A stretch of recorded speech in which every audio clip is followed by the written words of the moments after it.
Marcus Reed was not just any businessman. To the outside world, his name appeared in business magazines, leadership panels, and award ceremonies. He was the black CEO of one of the fastest-growing retail chains in the country, a company that had grown from a single neighborhood store into a massive brand with over 200 locations nationwide. Investors trusted him. Customers admired the brand. The media praised his leadership. But on this particular morning, Marcus looked like none of that. He stood outside one of his stores wearing worn-out blue jeans, a plain grey hoodie, and old sneakers with scuffed soles. His expensive watch stayed at home. His company car was parked miles away. No bodyguards. No assistants. No one calling him sir. Just a regular black man walking alone toward automatic glass doors. People would never guess this man owned the entire building. Marcus took a deep breath before stepping inside.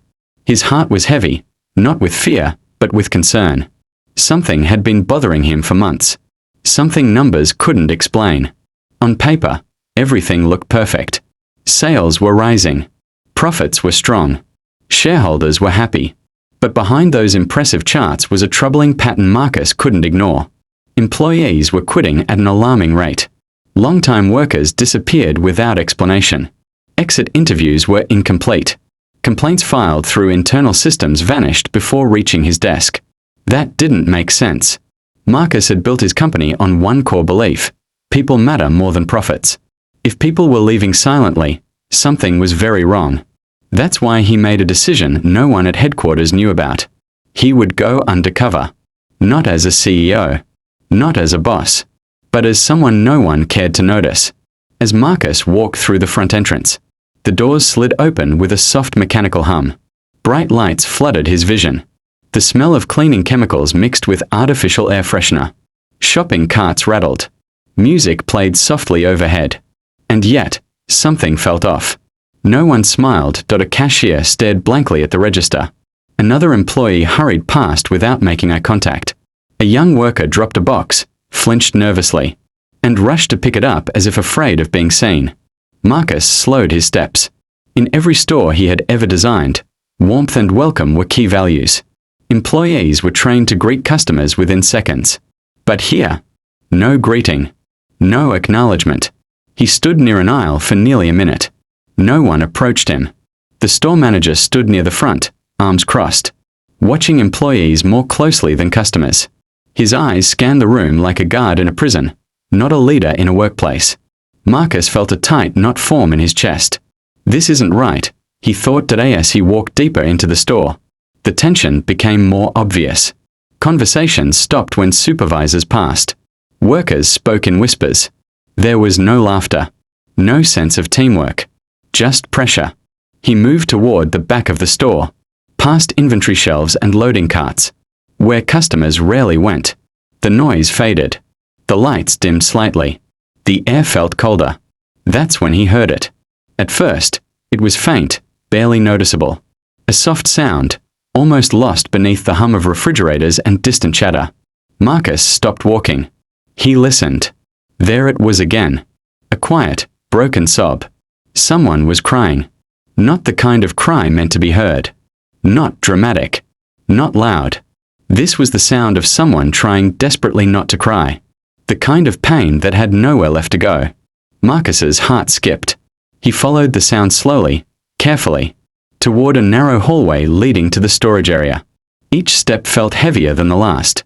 His instinct screamed that whatever waited around that corner was the answer to every report, every missing complaint, every unexplained resignation. The crying grew clearer. It came from behind a half-closed door. Marcus paused. In all his years of leadership, he had dealt with numbers, negotiations, and crises. But nothing prepared him for the weight of this moment, standing unnoticed, unheard, about to witness something his position had shielded him from for too long. He gently pushed the door open. And what he was about to see would change everything he thought. He knew about his own company. The sound was coming from a small storage room tucked behind rows of stack boxes and unused carts. The door was slightly open, just enough for the noise to slip through, quiet sobs, uneven breathing, and the sound of pain trying to stay hidden. Marcus slowed his steps. He didn't want to startle whoever was inside. He gently pushed the door open and looked in. What he saw made his chest tighten. An elderly black janitor sat on an upside-down plastic bucket near the wall. His shoulders were slumped, his back curved from years of hard labor. One hand clutched a wrinkled cleaning cloth, while the other wiped tears from his face. His breathing was shaky, like someone trying to pull themselves together after being pushed too far. The room was dim and smelled of cleaning chemicals and dust. Shelves towered above him, filled with boxes that looked heavier than he did.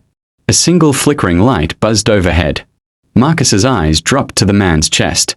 Pinned to his faded uniform was a name badge, Mr. Elijah. The letters were worn, as if they had been touched thousands of times. Marcus stood frozen for a moment. This wasn't just an employee having a bad day. This was something deeper, something that had been building for a long time. He cleared his throat softly. "Sir, are you okay?" Marcus asked gently. Elijah jerked his head up in shock, clearly not expecting anyone to be there. His eyes were bloodshot. Tears clung to his eyelashes. For a moment, fear flashed across his face, the kind of fear someone feels when they think they've been caught doing something wrong. "I'm fine, son," Elijah said, his voice trembling. "Just allergies." The lie hung heavy in the air. Marcus had heard that line before, from men taught to swallow pain, from workers who learned long ago that honesty could cost them everything. Marcus stepped closer but kept his voice calm.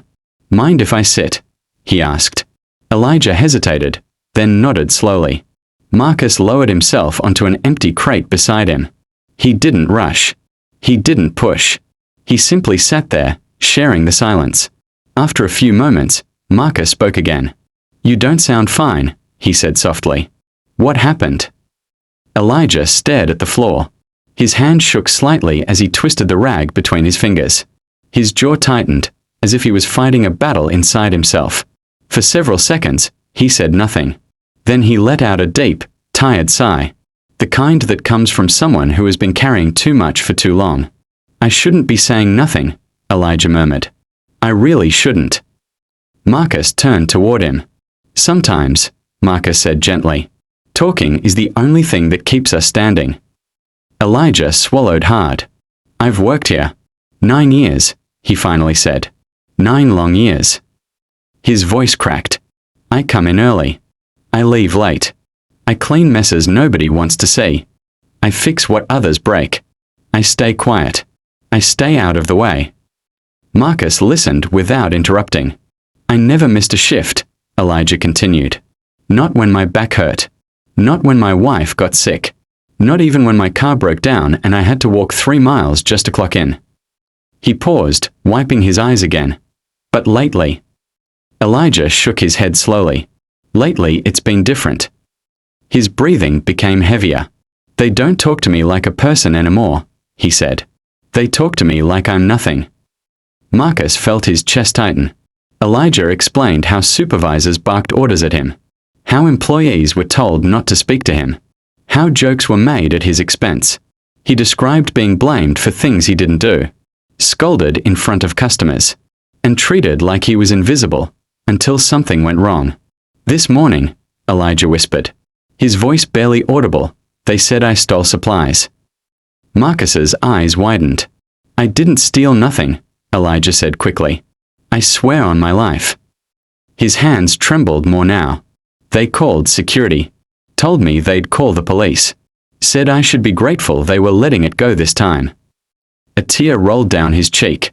"I was so embarrassed," Elijah said. "I couldn't even look nobody in the eye." He broke down then, covering his face as quiet sobs filled the small room. "I just need this job," he cried. "My wife's sick. I can't lose it." Marcus felt anger rise in his chest. Hot and sharp, he reached out and gently placed a hand on Elijah's shoulder.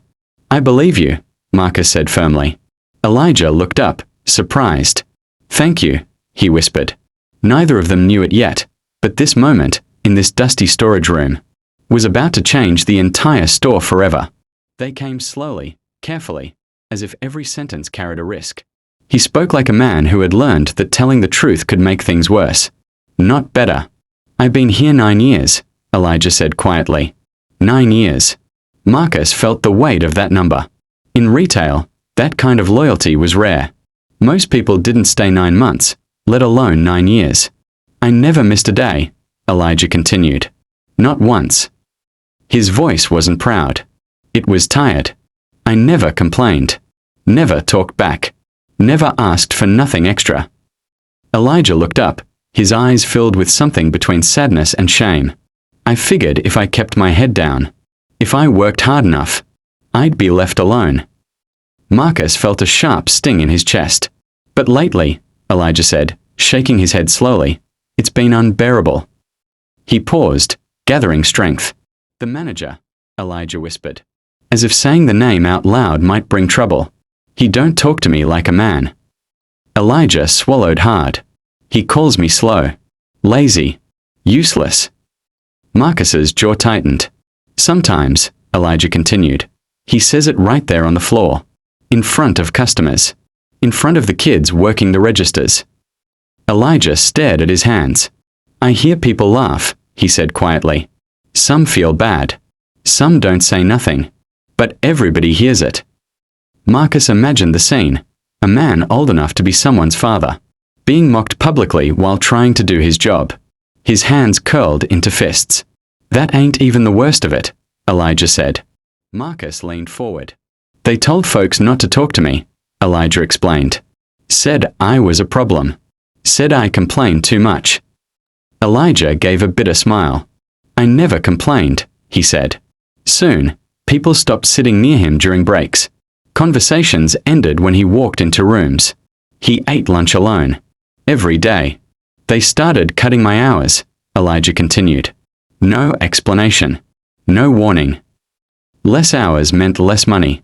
Less money meant harder choices. I asked why, Elijah said. They said I should be grateful I still had a job. Marcus felt his heart pounding. And this morning, Elijah said, his voice cracking. That's when everything broke. He took a deep breath. The manager came up to me and said supplies was missing. Mops. Cleaning spray. Gloves. Elijah shook his head desperately. I didn't take nothing, he said. I swear. The accusation came without proof. No questions. No investigation. Just blame. They called security, Elijah said. Right there in the store. Marcus's stomach twisted. They stood over me like I was a criminal, Elijah whispered. Told me they could call the police. Said I'd be fired for theft. His eyes filled with tears again. I've been cleaning up after folks my whole life, Elijah said. And they treated me like trash. Customers watched. Employees watched. No one spoke. That humiliation. Elijah said, his voice barely holding. It broke me. He wiped his face with trembling hands.